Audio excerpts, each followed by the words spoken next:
আসসালামু আলাইকুম প্রিয় দর্শক, অঙ্গমঞ্চের আলাপ চাইতায় আপনাদের সকলকে আমন্ত্রণ জানাচ্ছি।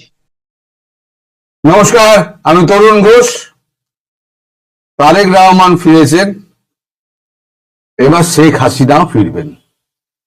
এই যে আপনাদের এতদিনের প্রতীক্ষা, কবে আসবেন কবে আসবেন, নেত্রী কবে আসবেন, এবার আমি বলে দিচ্ছি নেত্রী খুব শীঘ্রই ফিরবেন। কবে ফিরবেন না ফিরবেন সেটা বলার আগে একটু প্রাথমিক অন্য জিনিসগুলো একটু চর্চা করে নি, তাহলে ওই প্রসঙ্গে আসতে আপনাদের সুবিধা হবে। এখন তারেক রহমান এসছেন। তারেক রহমান 300 ফিটের যে জায়গা, সেখানে তার সংবর্ধনা সভা টভা হয়েছে। যত লোক আসার কথা ছিল, কতটা এসছে সেটা আপনারা বিচার করবেন। তবে 2011 সালে মমতা বন্দ্যোপাধ্যায় যখন জনপ্রিয়তার চূড়ান্ত শিখরে, আমাদের ময়দানের আয়তন হচ্ছে 61 একর টোটাল ময়দানের আয়তন। সেখানে 15 লাখ লোক জড়ো হয়েছিল। 15 লাখ, সেটা ছিল ছুটির দিন। 15 লাখ লোক যখন সভা ভেঙেছিল, ছুটির দিনেও কলকাতা অচল হয়ে গেছিল। এখন 300 ফিটে কত লোক হয়েছে সেটা আপনারা নিজেরাই বিচার করে নিতে পারেন। এই বিষয়ে আমার কোনো মন্তব্য নেই। তবে হ্যাঁ, শেখ হাসিনা ফিরলে পরে আপনারা কত লোক তাকে রিসিভ করতে যান, আমি এখন সেটা দেখব। শেখ হাসিনার কথায় পরে আসছি। গতকালকে সকালে যে মিটিংটা শেষ হয়েছিল, মুলতবি হয়ে গেছিল, সন্ধ্যায় সেই মিটিংটা হয়েছে। গতকাল সকালবেলা ইউনূস সাহেব একটা কথা বলেছিলেন যে আমরা নির্বাচনী ট্রেনে উঠে পড়েছি, এখন আর সংযোজন বিয়োজন করার এখন কোন রকম সুযোগ নাই। আর ওদিকে ওয়াকারও হুঁশিয়ারি দিয়েছিলেন যে খলিলুর রহমানকে নিলে পরে তিনি দেশ অচল করে দেবেন। এখন এই খবরটা যখন ভারতের কাছে আসে, তখন সেনাপ্রধান তখন ওয়াকারুজ্জামানকে ফোন করেন, আমাদের দ্বিবেদী সাহেব। ফোন করে উনি বলেন যে কারো ব্যক্তিগত পছন্দ অপছন্দ নিয়ে দেশ চলে না। যেখানে আন্তর্জাতিক ভাবে এবং বিশেষ করে ভারত যখন চাইছে, তখন আপনাকে সেইভাবেই চলতে হবে। এখন ভারত কি চাইছে, প্রশ্নটা হচ্ছে সেটা। ভারতের যে এনেছে অজিত দোভাল, তার সঙ্গে এই খলিলুর রহমানের সম্পর্ক ভালো। এটা আমি আগেও বলেছি, আবার বলছি। এবং বেশ পছন্দ করেন আমাদের এনেছে অজিত দোভাল, তিনি বেশ পছন্দ করেন খলিলুর রহমানকে। তো যখনই খলিলুর রহমানকে যখন এ কথা নিয়ে আপত্তি যখন সেনার প্রধান তুলেছিলেন ওয়াকারুজ্জামান, তখন ওয়াকারুজ্জামানকে আমাদের অজিত দোভাল সেনাপ্রধান মারফত এই বার্তাটি পাঠিয়ে দেন। সন্ধ্যার সময় তার স্বরাষ্ট্র উপদেষ্টা এবং পররাষ্ট্র দুটো একসঙ্গে, স্বরাষ্ট্র এবং পররাষ্ট্র দপ্তরের তাকে উপদেষ্টা বানানো হচ্ছে। আর এই যে খোদাবক্স চৌধুরী, যিনি শেখ হাসিনার সময় যে গ্রেনেড বিস্ফোরণের যিনি আইজিপি ছিলেন সেই সময়, তাকে ছাঁটাই করা হচ্ছে। এই দুটো ফাইনাল হয়ে গিয়েছে। আর একজন উপদেষ্টার উপরে দায়িত্ব দেওয়া হয়েছে, মানে ইউএস যা বলেছে আপনারা সবই জানেন। সার্জিও গোরের সঙ্গে কথাবার্তা হয়েছে, যে সুপারিশগুলো সার্জিও গোর করেছেন সেগুলো বাস্তবায়ন করার জন্য একজন উপদেষ্টা, তার নামটা আমি জানতে পারিনি, তাকে দায়িত্ব দেওয়া হয়েছে। তিনি এই ISI, তারপর আইসিস, তারপরে আপনার যে সমস্ত তুর্কির যে সমস্ত লোকজন রয়েছে তাদেরকে ফেরানোর ব্যাপারে তিনি উদ্যোগী হয়ে কাজকর্ম করবেন। সেই কাজটা আজকে থেকে শুরু হয়ে গিয়েছে। এছাড়া জঙ্গি দমন টমন নিয়ে যে সমস্ত কাজগুলো করার সেগুলো করা হচ্ছে। এদিকে জামাতের আমির তিনি বলেছেন যে আমাদের 8 নেতাকে আমাদের SF এর সুরক্ষা দিতে হবে। যদি তারেক রহমান পায় তাহলে আমরা কেন পাবো না? কারণ আমরাই 95% আমরাই কাজ করেছি, এই জুলাই বিপ্লবের কাজ করেছি। 5% বাইরের লোক ছিল, মানে ছাত্ররা যেটা করলো সেটা জামাত খেয়ে নিল। ওই জন্য আমি অনেক আগে বলেছিলাম যে আন্দোলন হাইজ্যাক হয়ে গিয়েছে। এখন মিলছে আমার সেই কথা 1 বছর 1.5 বছর আগে পুরনো বলেছিলাম যে আন্দোলন কিন্তু ছাত্রদের আন্দোলন হাইজ্যাক হয়ে গিয়েছে। হাইজ্যাক কার হাতে হয়েছিল? এই জামাতের হাতে, এনসিপির হাতে, কয়েকটা ছেলেপিলের হাতে। এখন জলের মতো পরিষ্কার হয়ে গেল। তো তারা এখন এসে এবং তারা বাড়তি নিরাপত্তাও চেয়েছে। এবার বুঝতে পারছে যে অবস্থা খারাপ হবে। এখন মার্কো রুবিওর সঙ্গে জয়শঙ্করের একটা কথা হয়েছিল, সেটা হচ্ছে দীর্ঘ কথা হয়েছিল, একটা কথা না, দীর্ঘ কথা হয়েছিল বেশ কয়েকবারের মধ্যে। তার মধ্যে নির্যাস যেটুকু ছিল যে ভারত যেন আর গুঁ করে বসে থাকে না থাকে, যে প্রধানমন্ত্রী হিসেবেই তাকে ফেরানো হবে, এই গুঁ ধরে যেন না বসে থাকে। ভুল মার্কিন যুক্তরাষ্ট্র করেছে, সেই ভুল আমরা সংশোধন করার চেষ্টা করছি, আপনারা একটু মানিয়ে নিন। অজিত দোভাল এই কথাটা গিয়ে শেখ হাসিনাকে বলেন। শেখ হাসিনা বলেন যে আমি বরাবরই বলছি, আমি প্রধানমন্ত্রী হিসেবে ফিরে গেলেও আমি পার্লামেন্ট ভেঙে দিয়ে নির্বাচনে যেতাম। এখন যখন সবাই মিলে আন্তর্জাতিকভাবে সবাই চাইছে যখন ইনক্লুসিভ নির্বাচন, আমি আগে নির্বাচন অংশ নেব। নির্বাচনে অংশ নিয়ে আমি যদি জিতি তাহলে পরে আমি আবার প্রধানমন্ত্রী হব, যদি না জিতি তাহলে আমি বিরোধী দলে থাকবো। বিএনপি যদি আসে জিতে তাহলে পরে বিএনপি থেকে কেউ প্রধানমন্ত্রী হবে, আর বিএনপি যদি না হেরে যায় তাহলে বিএনপি সেখানে হবে কি বিরোধী দলে বসবে। অংশগ্রহণ জামাতও করুক, আমার আপত্তি নেই।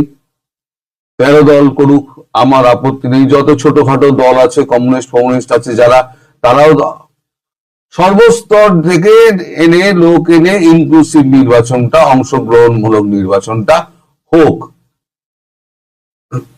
এইবারে কথা হচ্ছে যে শেখ হাসিনা তিনি কবে ফিরবেন। দেখুন, তারেক রহমান যখন ফিরেছেন তার আগে মার্কো রুবিও এবং সিআইএ এর লোকজন তার ওখানে উপস্থিত হয়েছিল বার্চারে, এবং ভারতও গিয়েছিল। ভারতের কিছু রয়ের অফিসার গিয়েছিলেন ওনার সঙ্গে আলোচনা করতে। আপনাদের মনে রাখতে হবে তারেক রহমান ফেসবুকে একটা পোস্ট করেছিলেন যে দেশে তো ফিরতে পারি কিন্তু কিছু বাধা আছে। বাধাটা হচ্ছে ভারতবর্ষ গ্রিন সিগন্যাল দিচ্ছিল না। এটাও মার্কিন যুক্তরাষ্ট্র ভারতবর্ষকে রাজি করিয়েছে, এবং তারেক রহমানের থেকে গ্যারান্টি নেওয়া হয়েছে তিনি দেশে ফিরে শেখ হাসিনার ফেরার ব্যবস্থাটি পাকা করবেন, নতুবা তিনি যেখান থেকে এসেছিলেন সেখানেই আবার চলে যাবেন। তাহলে নির্বাচন কিছু হবে না। ফলে ইউনূসের উইকেটটা তো গেল। এবার ইউনূসের কি হবে?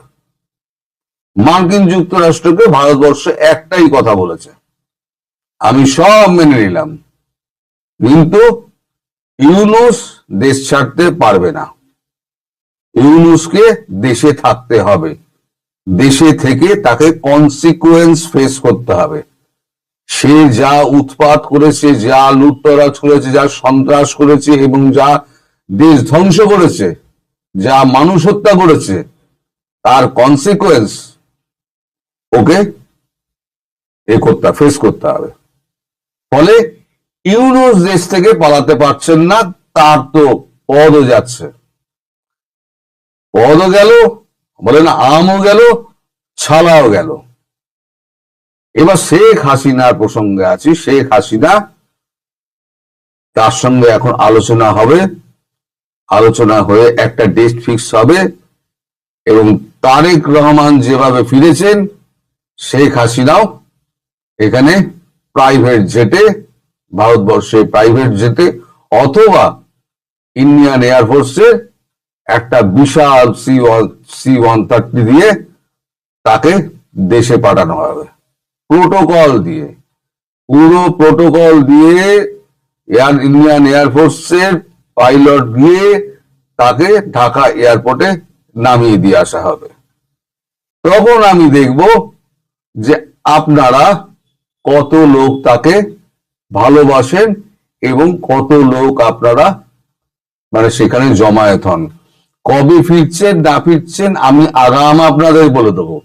এতদিন আপনারা অপেক্ষা করেছেন, আমায় বহু ফোন করেছেন, অনেক হতাশা ব্যক্ত করেছেন আমার কমেন্ট বক্সে। আজকে আমি আপনাদের অফিসিয়ালি বলছি, উনি ফিরছেন, বিজয় আসবেই, বিজয় আসবেই।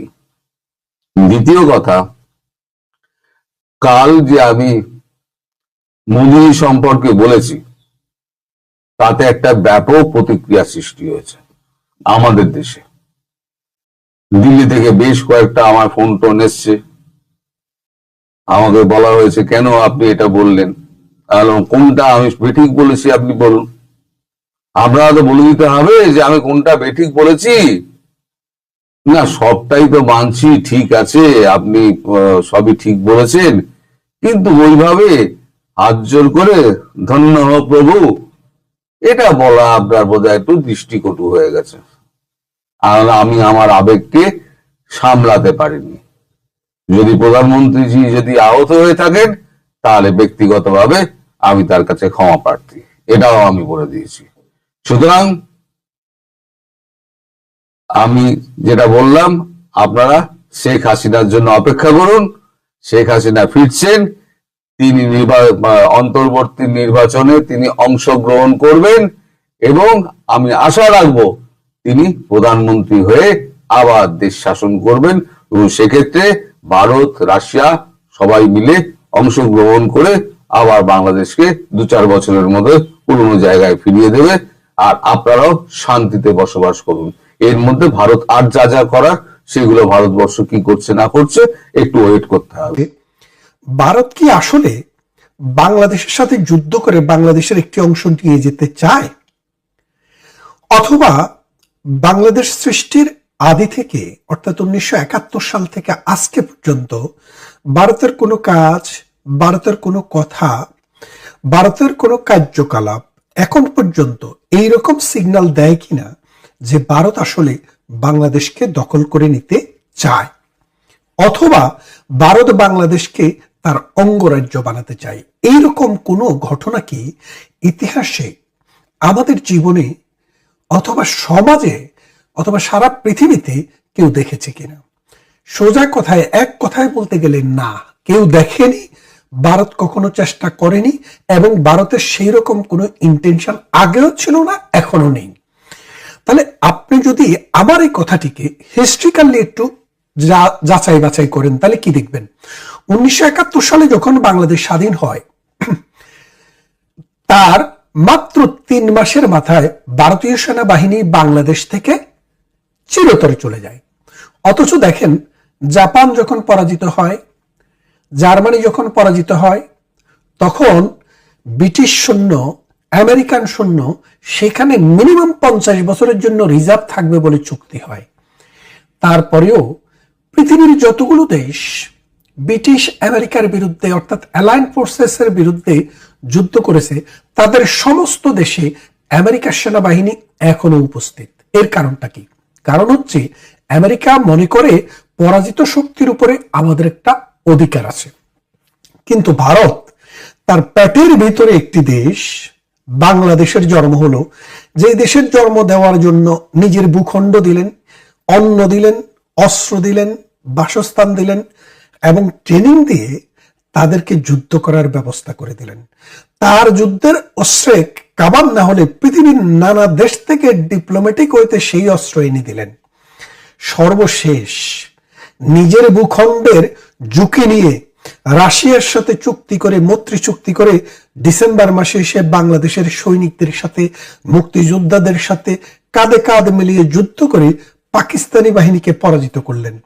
তারপরও বাংলাদেশের ভূমির উপরে পাকিস্তান বাহিনীর বিরুদ্ধে যুদ্ধ করার কারণে তারা কোনো রকমের কোনো কিছুই চাপিয়ে দিলেন না।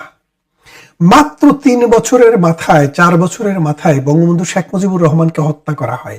72, 73, 74, 75 সালের মাঝামাঝি 3.5 বছরের মাথায় বঙ্গবন্ধুকে হত্যা করা হয়। বঙ্গবন্ধুকে হত্যা করার পরও ভারতের কোন শক্তি, ভারতের কোন সরকার, ভারতের কোন সেনাবাহিনী বাংলাদেশের কোন সীমান্তে বা কোথাও একটি গুলিও চালায়নি। তার মানেটা কি দাঁড়াচ্ছে? যে বাংলাদেশে যেসব মোনাফেকেরা আপনাদেরকে, এই হাদিদের মতো বর্বর অসভ্যদেরকে তৈরি করে মানুষের বিরুদ্ধে একটা ভারত বিরোধী মানসিকতা তৈরি করিয়েছে, এর মূল কারণটা হচ্ছে একটা মিথ্যা, একটা ষড়যন্ত্র, একটা সততা। ভারত কোনোদিন আমাদের ভূখণ্ড ব্যবহার করা দরকার নেই, তার বিশাল দেশ। বাংলাদেশের তুলনায় কত গুণ বেশি একটু গুগল করে আপনারা দেখে নিলেই বুঝবেন। এবং এই ভারতের বিরুদ্ধে আরো কতবার ভারতের সুযোগ এসেছে বাংলাদেশকে নিয়ে নেওয়ার মতো, কিন্তু ভারত কখনো সে পথে হাঁটেনি।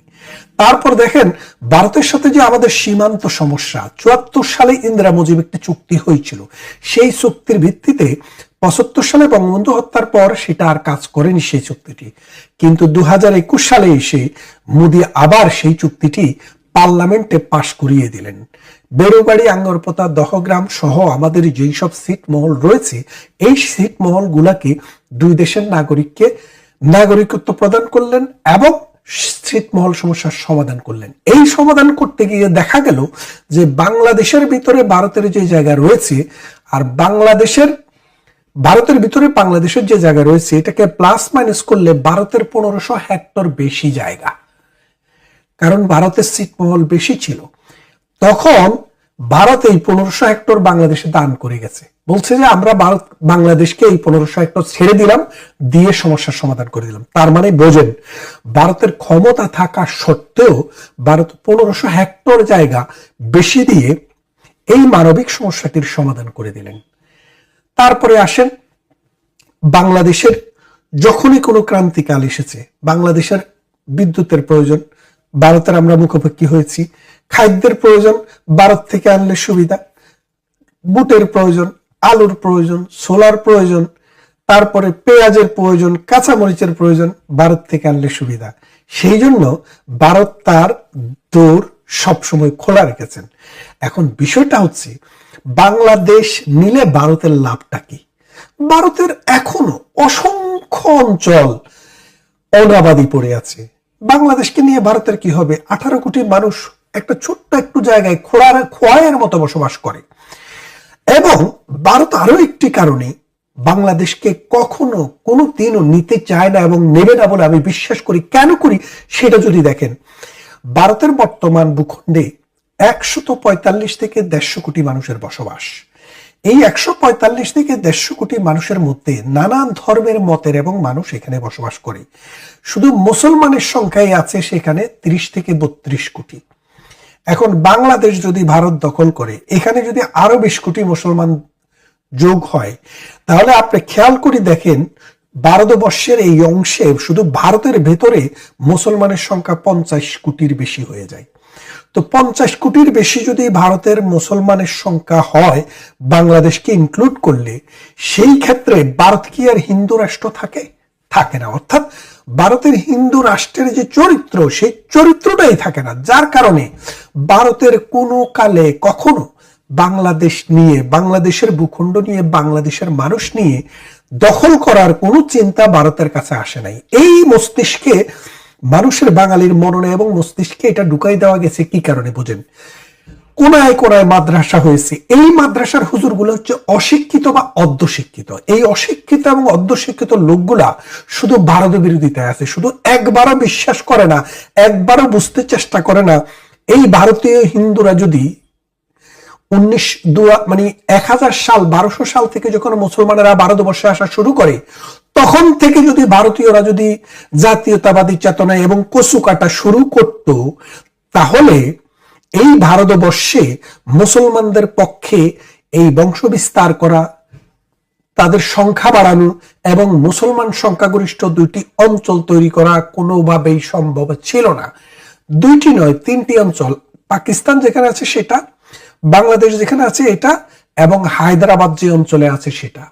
এই 3টি মুসলিম সংখ্যাগরিষ্ঠ অঞ্চল, এইগুলা তৈরি হয়েছে কিভাবে?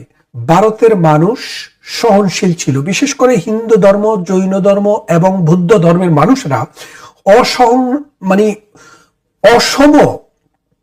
এই অসম্ভব সরলতা, উদারতা এই ভারতবর্ষে দেখিয়েছে। দেখানোর ফলে মুসলমানেরা আস্তে আস্তে বংশ বিস্তার করে আজকে 3টি রাষ্ট্র হয়েছে। অথচ মুসলমানরা ইতিহাসের এই শিক্ষাটি গ্রহণ করে না। রবীন্দ্রনাথ ঠাকুর বলেছিলেন তার সভ্যতার সংকট প্রবন্ধে, কালান্তর প্রবন্ধে, যে পৃথিবীতে যখন একটা জাতি আরেকটা জাতিকে দখল করে তখন যোগ হয়, আর মুসলমানেরা যখন ভারতবর্ষ যখন দখল করেছে তখন বিয়োগ হয়েছে। কিভাবে বিয়োগ হয়েছে? একটা জাতি 2 ভাগ হয়ে মুসলমান হিন্দু 2 ভাগ বিভক্ত হয়ে গেছে। এই বিভক্ত হওয়ার ফলে 3টি রাষ্ট্র হয়েছে, কিন্তু তারপরেও এই 3টি রাষ্ট্রের ভিতরে সহ অবস্থান করে শান্তিতে অবস্থানের কোনো চেষ্টা কোনোদিন করে নাই। মুসলমান মুসলমানের দেশ, হিন্দু হিন্দুর দেশ, কিন্তু তারপরেও এই মোল্লারা সব সময় হিন্দুর বিরুদ্ধে জিহাদ ঘোষণা করে। কেন কেন করবা? পৃথিবীতে তো খ্রিস্টান আছে, তাদের বিরুদ্ধে জিহাদ ঘোষণা করো, বৌদ্ধ আছে, চীনের বিরুদ্ধে যুদ্ধ ঘোষণা করা, করবে না। কারণ দুর্বল হলে সেখানে চেপে ধরতে চায়। কিন্তু ভারত কি আসলে দুর্বল দেশ? ভারত এখন আর দুর্বল দেশ না, পৃথিবীর 4র্থ বৃহত্তম সেনাবাহিনীর দেশ, এবং আপনি যদি সামরিক ক্ষমতায় সক্ষমতায় বোঝেন এটা 4র্থ নম্বরে আছে, অর্থনীতিতেও 3 থেকে 4 নম্বরে আছে, জনসংখ্যায় 1 নম্বরে আছে। ভারতের সাথে এখন পাল্লা দেওয়া কোনোভাবেই বাংলাদেশ অথবা পাকিস্তান কারো পক্ষেই সম্ভব না। এবং আরেকটি বিষয় দেখেন, পৃথিবীতে যে আপনি বলেন সমতা সমতা, জাতিসংঘ কি সমতার ভিত্তিতে? জাতিসংঘে 193টা রাষ্ট্র আছে। এই 193টা রাষ্ট্রের মধ্যে যদি ব্রিটেন, ফ্রান্স, চায়না, রাশিয়া আর আমেরিকা, এই 5টি দেশ বাদ দিলে আরো 188টি দেশ আছে। এই 188 দেশ একসাথে ভোট দিলেও জাতিসংঘে তারপরেও আপনি কোনো একটা দেশের বিরুদ্ধে যুদ্ধ করতে পারবেন না যদি এই 5টি দেশের একটিও যদি ব্যাটো দেয়। কারণটা কি? কারণ এই 5টি দেশকে সুপ্রিমেসি দেওয়া হয়েছে। সেই সুপ্রিমেসি যদি থাকবে তাহলে সমতা কোথায়? জাতিসংঘ কিসের সমতার উপরে ভিত্তি? মোল্লারা এটা বোঝার বুদ্ধি তাদের নেই। পাওয়ার ব্যাটো মানে আমেরিকার ভোটের ওজন আর বাংলাদেশের ভোটের ওজন, ইন্ডিয়ার ভোটের ওজন, পাকিস্তানের ভোটের ওজন এক না, কোনো কালে ছিল না। এটা বুঝতে হবে। এবং আরো একটা জিনিস বুঝতে হবে যে দেখেন, বাংলাদেশকে যদি আজকে ইন্ডিয়া নিতে চায় 2 দিন মাত্র সময়ের ভিতরে ইন্ডিয়া নিতে পারবে। কারণ টেকনিক্যালি বাংলাদেশের 3 দিক থেকে যদি ঘিরে ধরে, বাংলাদেশ বাহিনী যাবেটা কোথায়? পাকিস্তান বাহিনী পারে না, তাহলে বাংলাদেশ বাহিনী পারবে কোত্থেকে? বুঝতে হবে আজকে আমরা যে আস্ফালন করছি, হাদির মতো জঙ্গিরা যে আস্ফালন আপনাদের মধ্যে ছড়িয়ে দিতে চেয়েছে, এই আস্ফালন থেকে যদি আপনারা বেরিয়ে না আসেন, এই সোনার বাংলাটি লন্ডভন্ড হয়ে যাবে। ভারতের কোনো ঠেকা লাগে নাই আপনাদেরকে নিতে, কারণ আপনারা অন্যে বস্ত্রে বাসস্থানে নিজেদের মাথা নিজেরা খাবেন আর 20 বছর পরে। কারণ প্রতিদিন ভূমি সংকুচিত হচ্ছে, মানুষের সংখ্যা বাড়ছে। পৃথিবীর নানা দেশ এই মৌলবাদ, এই সন্ত্রাসবাদের কারণে বাংলাদেশকে নিষিদ্ধ ঘোষণা করছে। আমেরিকায় যান, ট্রাম্প পারলে মুসলমান বললে আজকেই বের করে দেয়। ব্রিটেনে আসেন, পারলে আজকেই পিটাইয়া বের করে দেয়। অস্ট্রেলিয়াতে যান, পারলে আজকেই বের করে দেয়। ইউরোপের কোথাও মুসলমানের এখন আর সুনাম নেই, অথচ শান্তির ধর্ম আমরা হোল করি। কিন্তু আমাদের মাদ্রাসায় যারা যায়, আমাদের মাদ্রাসা যারা পড়ায়, তারা শুধু জঙ্গিবাদ, মৌলবাদ, সন্ত্রাসবাদ এবং অশান্তির বীজ বপন করে। এই অশান্ত ছেলেরা ঢাকা বিশ্ববিদ্যালয়ে এসে এই বিশ্ববিদ্যালয়টিকে উন্নততর একটি মাদ্রাসা করে এখন এটা এই বিশ্ববিদ্যালয় থেকেও চড়ানো হচ্ছে। ৭১-এর ঘাতকদেরকে এখন নেতা বানানো হচ্ছে, তাদেরকে রাষ্ট্রের অভিসংবাদিত নেতা বলা হচ্ছে। এর মূল কারণ একটাই, যে ভারত বিরোধিতা, মৌলবাদ, সন্ত্রাসবাদ, পাকিস্তান যে জঙ্গিবাদ উৎপাদন করে তাদের সাথে সহযোগিতা। আসুন আমরা শিক্ষা নেই ইতিহাস থেকে। শুধু শক্তি, বুদ্ধিমত্তা হলেই হবে না, বাস্তবতা এবং ঐতিহাসিকতাকেও আমাদেরকে গুরুত্ব দিতে হবে। আজকের ভারত পুরো পৃথিবীর আইকন। আগামী 10-20 বছরের মধ্যে জাতিসংঘের যে 5টি নিরাপত্তা পরিষদের স্থায়ী সদস্য আছে সেটি 10টাতে রূপান্তরিত হতে যাচ্ছে। সেই 10টি দেশের মধ্যে একটি দেশ হবে ভারত, একটি দেশ হবে জাপান, একটি হবে জার্মানি, আর 3টি এখনো নির্ধারিত হয়নি, একটি ব্রাজিল এবং একটি সাউথ আফ্রিকা বা কোনো একটা আফ্রিকান কান্ট্রি হতে পারে। তাই বলছি যে এই পৃথিবীর যে আজকের দিন, আজকের অবস্থান, জঙ্গিবাদের প্রতি মানুষের যে জিরো টলারেন্স এবং পশ্চিমা বিশ্ব যে মুসলমানদেরকে জঙ্গি হিসাবে নির্ধারণ করছে, এর বিষয়গুলা বাংলাদেশের দিকে তাকালে বোঝা যায়। আসুন আমার আপনার ভাই বোন, সন্তান সন্ততিকে সঠিক ইসলামী শিক্ষা দেই, যে শিক্ষা মানুষকে হিন্দু, বৌদ্ধ, খ্রিস্টান নয় মানুষ হিসেবে দেখার শিক্ষা দেয় এবং এই দুনিয়াতে সুষ্ঠুভাবে, সুন্দরভাবে সহাবস্থান নিয়ে বসবাস করার, টলারেন্স হওয়ার শিক্ষা দেয়। শুধু গালিগালাজ নয়, একটু বুদ্ধি খরচ করার যেন আমাদের সুযোগ হয়। আসুন ভারতের সাথে শত্রুতা নয়, বন্ধুত্বের ভিত্তিতে আমাদের এই বৌদ্ধিষ্ণু জনগোষ্ঠীর বাংলাদেশকে সামনের দিকে এগিয়ে নিয়ে যাওয়ার জন্য সকলে একসাথে কাজ করি। ওসমান হাদি, যে ওসমান হাদি কিনা বিএনপির নেতাদেরকে বলেছে এতদিন প্রস্রাব করেন নাই কেন, তাহলে কি এখন প্রস্রাব করার পর বিরতি দেওয়ার কারণেই তারেক ওসমান হাদির কবরে যাবে, নাকি সেই ইনসাল্টে তারেকের ভ্রম ফিরেছে? কোনটা? এখন কথা হচ্ছে, এই ওসমান হাদি সে তো মতিউর রহমান নিজামী এবং আলী আহসান মুজাহিদের মতো রাষ্ট্রদ্রোহী এবং স্বাধীনতা বিরোধী শক্তিদের বিচার হওয়া উচিত ছিল না বলে মনে করত। তাহলে কি তারেক সেই নীতিকে সমর্থন করে? প্রশ্নের উত্তর কিন্তু দিতে হবে আমাদের। প্রশ্ন হচ্ছে, ঢাকা বিশ্ববিদ্যালয়ের শিবিরের নেতা বলল ফ্যাসিস্টদের কোনো নাম, অর্থাৎ তাদের আইকনদের কোনো নাম ঢাকা বিশ্ববিদ্যালয়ে রাখা হবে না।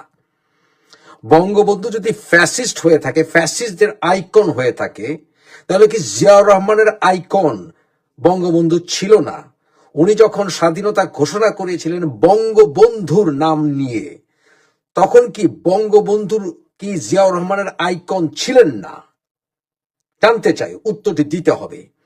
তাহলে এই শিবিরের নেতা যখন বঙ্গবন্ধুর নাম মুছে দিল তারা, এবং সেখানে বঙ্গবন্ধুর হলের নামের জায়গায় ওসমান হাদির নাম লিখা হলো, তাহলে সেটা কি তারেক সমর্থন করে?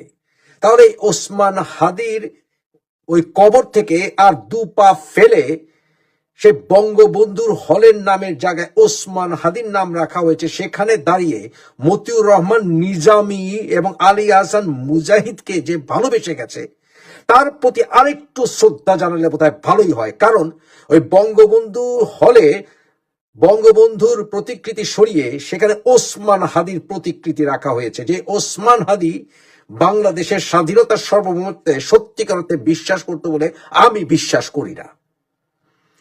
তার যে মুখের ভাষা, সাউয়া হাউয়া, এগুলোও কি তারেক রহমানের কাছে খুব প্রিয় মনে হয়? তাহলে কি আমরা তারেক রহমানের মুখে সাউয়া হাউয়া কথাগুলি শুনতে পাবো? এটাই কি এখন বিএনপি রাজনীতি? এই রাজনীতিকে শহীদ রাষ্ট্রপতি জিয়াউর রহমান শিখিয়ে গিয়েছিলেন? উত্তরটি কিন্তু দিতে হবে তারেকের। তাহলে এই ওসমান হাদির কবরে কেন তারেক যাবে যদি এটা জিয়াউর রহমানের আদর্শ না হয়ে থাকে? কবরে যাওয়া যাওয়া নিয়ে তো তারেকের ইতিহাস আছে। আপনারা ভুলে যাবেন না যে বিএনপির ফাউন্ডিং সেক্রেটারি জেনারেল, বিএনপির অন্যতম খলিফা বদরুদ্দোজা চৌধুরীকে কিন্তু তারেক রাষ্ট্রপতির পদ থেকে হটিয়ে রেল লাইনে হাঁটিয়েছিল। মূল কারণ ছিল জিয়াউর রহমানের ৩০তম শাহাদত দিবসে এই বদরুদ্দোজা চৌধুরী তার কবরে যান নাই। এই তো, তাহলে জিয়াউর রহমানের কবরের সম্মান প্রদর্শন না করার জন্য যদি বদরুদ্দোজা চৌধুরীর মতো বিএনপি নেতাকে রেল লাইনে দৌড় দিতে হয়, তাহলে প্রশ্ন, ওসমান হাদির মতো নিকৃষ্ট একজন জঙ্গির কবরে যদি তারেক রহমান যায়, তাহলে কি তারেক রহমানের পাকিস্তানের প্রতি নত জানু নীতি প্রকাশ পায় না? তাহলে কি তারেক রহমান তার বীর নেতা জিয়াউর রহমানের আদর্শে বিরুদ্ধে যাচ্ছেন না? ও ভুলে গেছি, তারেক যাই করুক না কেন, সে তো জিয়াউর রহমানের ঔরসে জন্ম। বিএনপি তো এখন প্রাইভেট লিমিটেড কোম্পানি। এরকম করে বিএনপি টিকবে না, তারেক টিকবে না। বিএনপির সবচেয়ে ডেডিকেটেড কর্মীরা, জিয়াউর রহমানের সবচেয়ে প্রকৃত প্রেমীরা একে একে রুমিন ফারহানা, আতর রহমান আঙ্গুর, ওনাদের মতো কিন্তু দল ছাড়ার চিন্তা ভাবনা করবে। অনেকে এখন মুখে বলছে না, সময়ে কিন্তু তারা করে দেখাবে। এত কনফিডেন্ট হওয়া ভালো না।